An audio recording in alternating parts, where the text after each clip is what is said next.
So first, Zira is used for only the agile based processes, and also we can use for waterfall processes as well. So when we are going to explore on Zira, so first we should be aware of what is SDLC, so how it follows. So under software development life cycle, what and all the steps we have, and for what purpose we are going to use Zira. As like Zira, we have other tools as well. We have Bugzilla, and also we have version 1 only for the tracking of bugs, but not into the advanced level. Where the Zira concept came, we have the advanced level of tracking and also the reporting everything under one umbrella. So let me explain you what is SDLC. The SDLC is a framework which defines the task performed on the each step in the software development process. So in the software development process, so we'll be having the planning and then analysis, design, implementation, testing, and the maintenance. Whereas in DevOps, you will be having the production deployment, all these things as well. Right. So SDLC is the structure which is development, followed by the development teams who uses this tool, because someone has developed something, they are used for tracking purposes. They can raise the issues for on what thing they are blocked, and also for testing they can raise it. So because of this point of time, so we are blocked with something, so for that time for that you can use the issue concept, and it consists of the detailed plan describing how you can develop, maintain, replace and specific software, right? So in this one, so how the planning can be done, how the requirement you are going to take, how you are going to design, so in which phase you are, whether you are in development phase or testing phase or in maintenance phase, all these things we are able to see it in the SDLC. Now, so in the SDLC, what are the steps it is included? The first, we are going to take the requirement analysis. So after the requirements are ready, then we are going for the designing part. So in the designing, we are going to specify so what we are going to do it. So once the requirement is ready, you are going to take the important things. The first thing is you are going to take the main epics. It is nothing but the epics. So under epics you will be having the other issue types, so which is used for the designing purpose, for what you have to develop on the important points you have to take, and then you are going for the development. So one by one, in which sprint you have to complete what features has to be developed.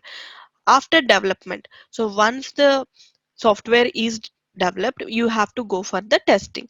So in the testing, the testers will be performing whether the developed application is working good or not.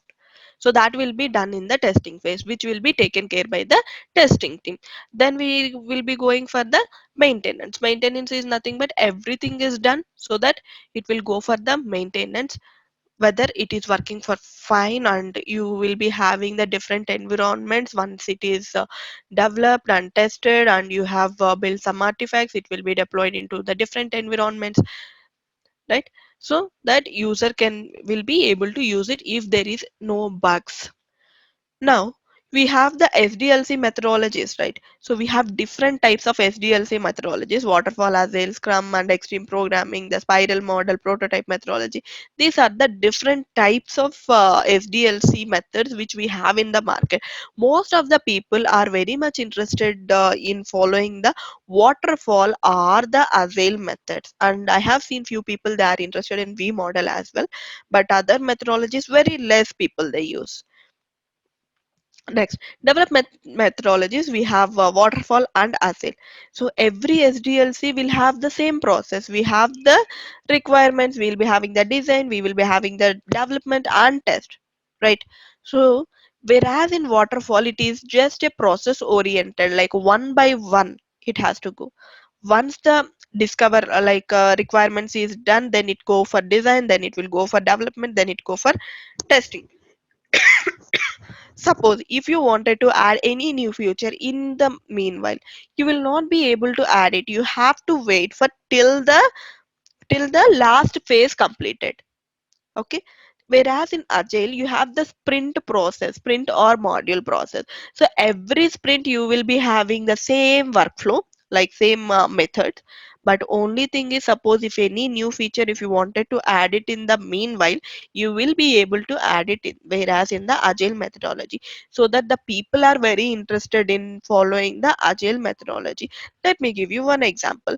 Suppose if you wanted to develop some color TV. Let me take color TV. You wanted to develop it. Suppose now it is some 1990s. It now we have only black and white. You wanted to develop a color TV. So that for discovering, you have to get the requirement from the people, and then you have to design how it should be, whether it has to fit in this, that, or then development also will take some 2 years, and testing will take 1 year. So let me take business requirements as 2 years, then design as 2 years, development is 2 years, testing as 1 year. So it will be almost all some 7 years. So till 7 years might be some color TV or plasma TV came into that.